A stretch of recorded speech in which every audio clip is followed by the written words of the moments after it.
This is 3 News Now, your daily update on everything Northeast Ohio with Stephanie Haney.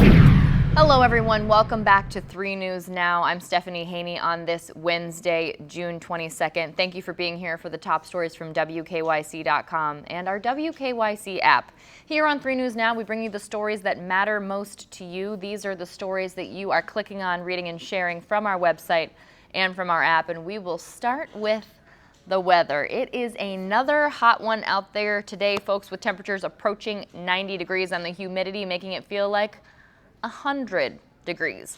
The humidity is definitely notable. That's according to our 3 News meteorologist, Holly Strano, and to anyone who has walked outside, because yes, it is a very humid day, and there's going to be a mix of clouds and sun today. Now this afternoon, we might see some showers and storms inland. That'll be later today. But if you're not close to the lake, you may still have an isolated shower or storm, but not everybody is going to see rain today. So Thursday and Friday coming up, we'll have lots of sunshine. We'll have a brief break from the 90-degree heat as a high hits the upper 70s and low 80s before the heat builds back up over the weekend. So looking forward to some official summer weather. We are now 2 days officially into summer, although it's felt pretty summery here for a couple weeks now. So here's your short-term forecast from our 3 News meteorology team today. It's going to be hot and muggy.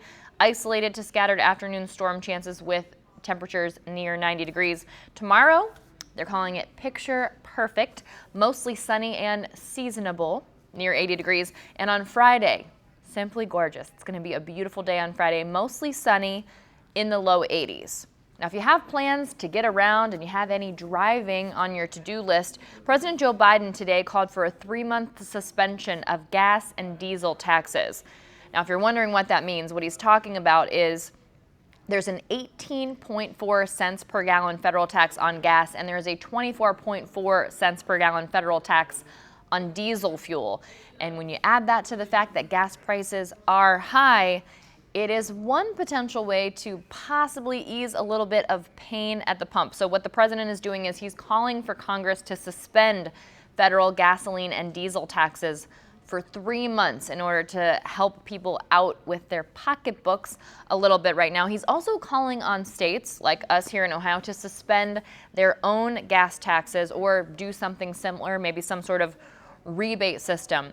Now, if this goes forward as the president would like it to, people would save about 3.6% on their gas. And this is at a time when prices are averaging about $5 a gallon nationwide. That's about what I paid yesterday. Yesterday I found a gas station on the higher end of things, paid $5.09 a gallon.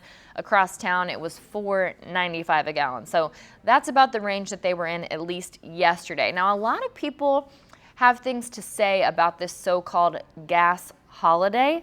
Former President Barack Obama, during his 2008 presidential campaign, called it a gimmick that allows politicians to say they did something, and he warned it could easily be offset if oil companies increase their prices and increase that profit margin again. The president, though, is also calling on energy companies to accept lower profit margins to increase oil production and refining capacity for gasoline. But here's the situation. Here's the reality of the situation. The president can really do pretty little to affect gas prices that are fixed by global markets and profit-driven companies and consumer demand, and also aftershocks from Russia's invasion of Ukraine and the embargoes that followed that. Russia, remember, a major oil producer in the world. Okay, so the underlying problem is a shortage of oil and refineries that produce gas, which is a challenge that a tax holiday is not going to fix, although it might feel a little bit better on your wallet in the short term. Here's another issue. That money is used for things. What's going to happen there? Our reporters were talking earlier with experts. One of those issues could be tax money used for roads not being available. So something to take into consideration. Of course, we'll have more on that on our broadcast tonight and on WKYC.com later when that article is filed. Administrative officials, though, have said there's a $10 billion cost for this gas tax holiday and that it would be paid for, and that the Highway Trust Fund would not be impacted, even though the gas taxes do make up a source of revenue for the Highway Trust Fund. But the officials didn't specify any new revenue sources, so we would certainly have to see how that math shakes out. Speaker of the House Nancy Pelosi has been critical of a tax holiday in the past, as has Senate Leader Mitch McConnell for the Republicans, also critical of a gas holiday. Now, here's something that's going on in Akron that we need to be paying attention to. Authorities are wondering if there's a serial robber in the Akron area. They're searching for an unidentified suspect after 2 more stores were robbed on Tuesday. There were 2 separate dollar stores that were robbed within minutes of each other in Akron. This was on Tuesday morning. And there were also 2 robberies on Copley Road on June 16th. So let's start with yesterday. Here's what happened on Tuesday. The first incident was at a Family Dollar on South Arlington Street. It was just before 11 a.m. Police are saying that a masked man entered the store, demanded money, implied that he had a gun, but police say no weapon was actually seen, and that suspect fled the scene, undisclosed amount of money. A second incident, a few minutes later, police say this happened at the Dollar General on Brown Street, and employees had a similar encounter. According to the police, they say it was about 11:06 a.m., and the police say that this person showed the clerk a gun before demanding money, but then the clerk ran to the back to tell other staff members, and then the person ran out of the store without any money. Now, the clothing description for both of those incidents included a face mask, a blue or black hooded sweatshirt, and gray pants on the individual. Now, let's go to last week, the Copley Road robberies. These also happened within minutes of each other at a Family Dollar and a Walgreens, and police are saying that these could be connected to what happened yesterday. We actually have surveillance footage, couldn't get that word out, of the incident at Family Dollar on WKYC.com. So if you know anything about this, Akron Police Department's Detective Bureau is asking that you give them a call. That number is 330-375-2490. You can also call Summit County Crime Stoppers. That number is 330-434-COPS. And people with tips are able to remain anonymous. Now, here's a story about the Ohio Department of Health, where we are apparently learning that the Ohio Department of Health has an anti-abortion stance. We are learning this after an employee was fired over an abortion drug reference in a newsletter. 2 employees actually fired over publication of this notice in a newsletter. It was about a training program for a drug used in medical abortion. So one person was fired, another resigned, and the drug is called mifepristone. Jessica Warner is the person who was fired in the situation, worked in the sexually transmitted infections unit of the Bureau of Infectious Diseases, and she wrote the department's STI prevention training newsletter every single month. It went out to clinical care providers and local health departments that focus on STIs and HIV in Ohio. So it was in the May edition of the newsletter that Warner put an item about looming deadlines. There's a program through the University of Chicago that trains clinics on providing mifepristone. Now, this drug is usually prescribed for women who experience a miscarriage or women who seek to induce an abortion within 10 weeks of gestation. The reference in the newsletter, about 20 words in length, it's about halfway through the newsletter. A human resources report from the Ohio Department of Health on Warner's firing said this: the mifepristone item in the newsletter is in direct conflict with the agency's mission and is an embarrassment to ODH. Now, Warner provided that language to the Ohio Capital Journal, which WKYC has a partnership with, and she was fired on Friday. Her supervisor, Karen Nicosia, received a 5-day suspension. That's according to ODH. And Nicosia's supervisor, Lori Rickert, resigned on Friday. Both Nicosia and Rickert could not be reached for comment, but HR investigators asked Warner if she knew her, quote, advocacy, as they referred to it, on mifepristone is not supported by the agency, according to a memorandum of their findings that Warner provided. And they wrote that she was aware of ODH's, quote, posture on abortion issues. They asked if she believed the topic of abortions was contrary to ODH's mission. Warner responded this way. She said, I would hope not. It's a public health issue, and as public health workers, it would be counterproductive to ODH's mission to not support healthcare initiatives. I did this intentionally and did nothing wrong in sharing public healthcare community resources to healthcare providers.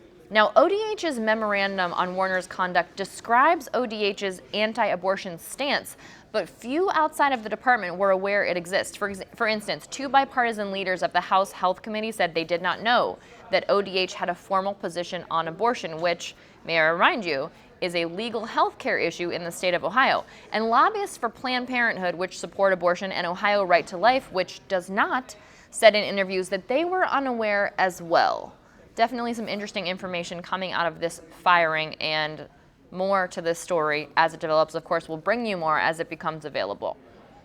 Now here in Ohio, Governor Mike DeWine has revealed a rehab project for 10 historic buildings in Northeast Ohio. This is part of a much larger project because Ohio is awarding nearly $40 million in tax credits for rehabbing projects at 38 historic buildings throughout the state. So 10 of those locations in Northeast Ohio. This is part of the Ohio Historic Preservation Tax Credit Program. DeWine said that restoring these buildings is one tool that we can use to build vibrant downtowns and create opportunities for our main streets throughout the state, and that these projects are one piece of a larger picture to transform communities and create even more exceptional places to live and to visit. Now, the money will be used to assist private developers. They'll be rehabilitating historic buildings, many of these vacant and generating little economic activity, and that's putting it pretty kindly. If you've looked around at some of the historic buildings, just particularly in the downtown Cleveland and perhaps the Flats area, you can see that is exactly the case. So DeWine says that once rehabilitated, these historic buildings will drive further investment and interest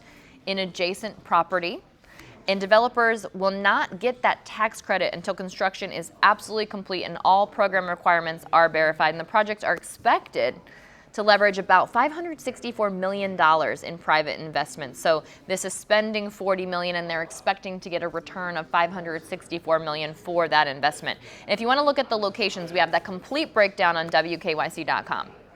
Now let's turn quickly to the sports world, and let's celebrate the fact that right now the Cleveland Guardians are first place in the American League Central Division. That's after beating the Minnesota Twins last night 6-5 in 11 innings. So it took them a little extra time, but they got the job done. So here's what manager Terry Francona had to say. He says it does mean something to all of us, but it is June. He's also saying he doesn't want these guys to be apologizing for where they are in the standings. That's probably because it is early June. So saying, yes, we're celebrating this. We're not putting a ton of stock in it, but also saying, yeah, we want to be doing well throughout the entire season. He went on to say that they are playing their rears off right now, and we love to see it. We love to see those wins. Okay, so up next tonight, they will take on the Twins again. This is the second game of this 3-game series. Right-handed pitcher Tristan McKenzie will start for Cleveland, and right-handed pitcher Sonny Gray will start for Minnesota.